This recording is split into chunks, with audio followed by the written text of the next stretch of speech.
A deafening sound rang through my ears as I sat bolt upright in the middle of nowhere. I looked up to the sky, still the familiar shade of blue I had always remembered it to be, yet something was off. A flash of green here, a flash of some other mixture of colors there.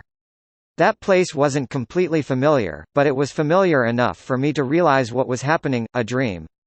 I hadn't had this dream before but remembered the landscape.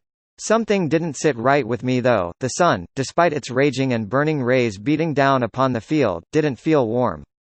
Everything, from the blades of grass to the flowers to the trees, felt ice cold, like they had been frozen. The grass swayed to an imaginary wind and I sat at the base of a tree, only to be pulled into infinite void. I was awake, I knew it, but I wasn't anywhere. I had been shut out from space, locked in some alternate void only I seemed to be the inhabitant of. I started thinking back, tracing my steps to find how and when I had gotten up here. First, I remembered the simple things: name, job, year. James Terrence, technician at my local IT workshop, and 2018. All easy questions. I kept digging back through my memories, looking for what might have caused me to end up like this. I had arrived at work, but it was our day off, so the others and I set off to our secondary project, AI. We had never been successful, just a few jumbled bits of code that meant little to nothing to any kind of program we had. We always felt the pang of disappointment when we had these off days. But Oscar had promised a revolution to us, a machine that could create smart, ethically or morally right, and almost mistakable for a human. We all scoffed, but he assured us he would have it ready by the next off day we had. He wheeled in this huge apparatus, and that's where I went blank.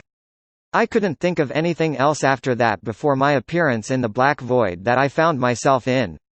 I had always hated the idea of AI. I had heard the stories, read the studies and timelines, and hated that we would be that close to creating something that could wipe us all out with its representation of a thought.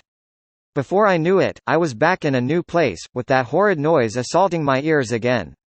I peered into the darkness of the area before looking to the sky, to see the marveling faces of my colleagues from work. Oh great, another dream again, I thought, until Walter asked something. What do we do with his body? The rest came flooding back to me in that moment. They had strapped me into that machine Oscar brought in, painfully stuck needles into my head and counted down. A switch was flipped and I lost everything. I went blank, until I woke up in that field of sensory cacophony.